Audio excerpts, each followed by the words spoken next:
आज इथं मी बनवलेले आहेत 1 किलोच्या प्रमाणात पाकातले रवा लाडू अगदी छान मौसूत होतात आणि एकदम सोपी पद्धत आहे.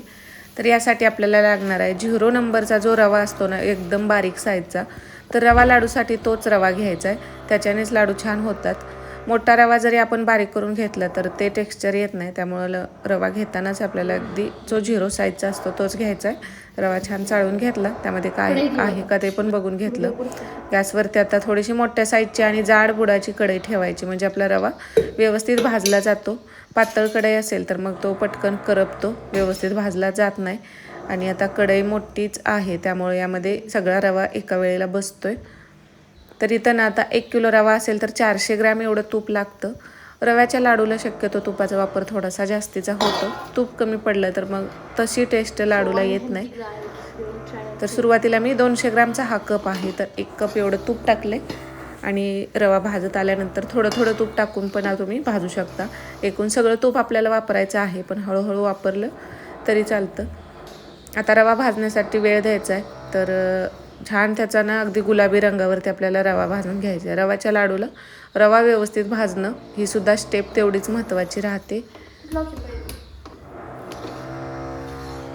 तसं रवा लाडू करायला जास्त अवघड नाही, सोपे आहेत आणि पटकन सुद्धा होतात. जास्त मेहनत याला लागत नाही. तर रवा आता भाजत आलेला आहे. आता राहिलेलं जे 1 कप तूप होतं तर ते पण आता मी ह्या स्टेजला ॲड करते. रव्याचा कलर बघा असा झालेला आहे. तर हा अजून 200 ग्रॅम एवढं तूप मी यामध्ये टाकलेलं आहे.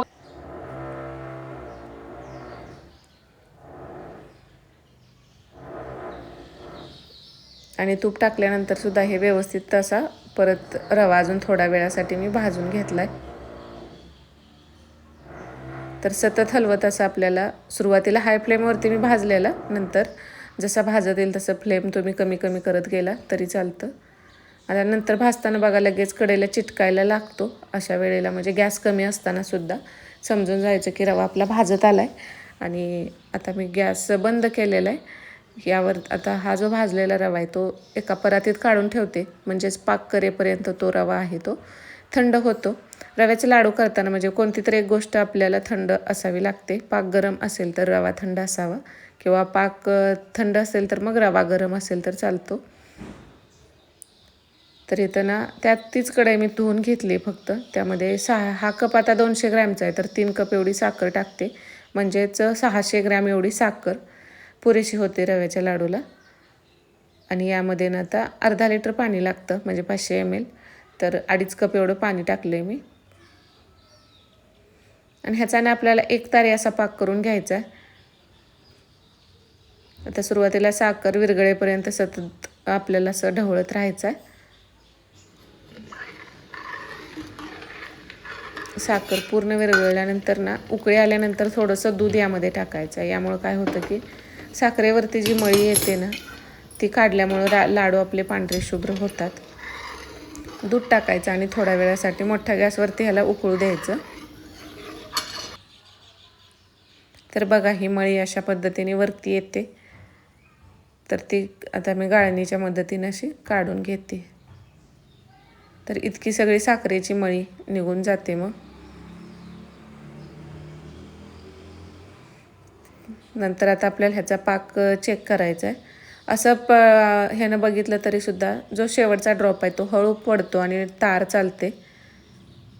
तर अजून काही तार आलेली नव्हती. अजून थोड्या वेळासाठी हा शिजवून घेते.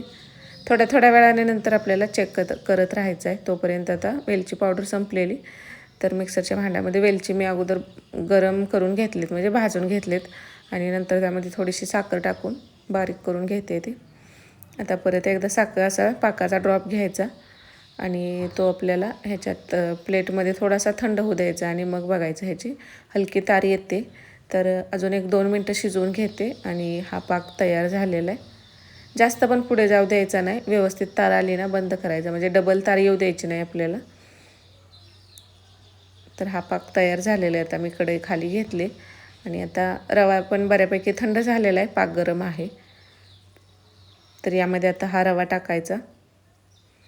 पाक तुमचा थोडासा पुढं गेला तर लाडू पटकन बांधायला येतात, आणि पाक तुमचा व्यवस्थित असेल तर अर्धा ते 1 तास जातो हा रवा त्यामध्ये मुरायला. आणि अजूनच थोडा कच्चा राहिला तर 1-2-3 ताससुद्धा जातात. पण असं तुम्ही फॅन खाली ठेवलं सुकवायला तरीसुद्धा नंतर लाडू येतात. फक्त पाक पुढे गेला तर मात्र मिश्रण कोरडं होऊ शकतं. नाहीतर थोडासा कच्चा राहिला म्हणजे एक तार व्यवस्थित नसेल आली तर मग बांधायला वेळ लागतो, पण लाडू येतात. नंतर यामध्ये ना हा रवा सगळा टाकून मिक्स केला. थोडीशी वेलची पावडर आहे ती पण टाकून घेतली. आता हे ना झाकून ठेवायचं, पण याला ना अधूनमधून आपल्याला उघडून त्याला हलवत राहायचं आहे. तर हळूहळू हे असं सेट होत जातं, घट्ट होत जातं.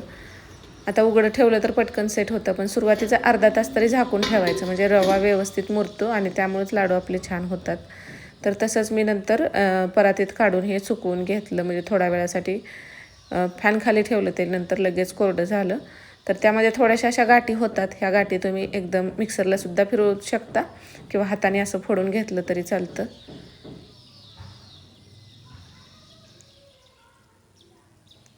तर आता मी हे हात मिक्सरला काही नाही केलं, हातावरतीच प्रत्येक लाडू बांधताना एकदम तुम्ही गाठी जरी फोडून घेतलं तरी चालते.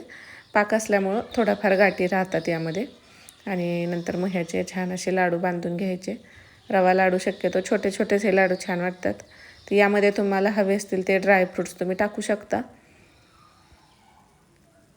करून, नाहीतर वरून पिस्ता वगैरे म्हणजे डेकोरेशनसाठी लावलं तरी चालतं, काही नाही लावलं तरी पण चालते.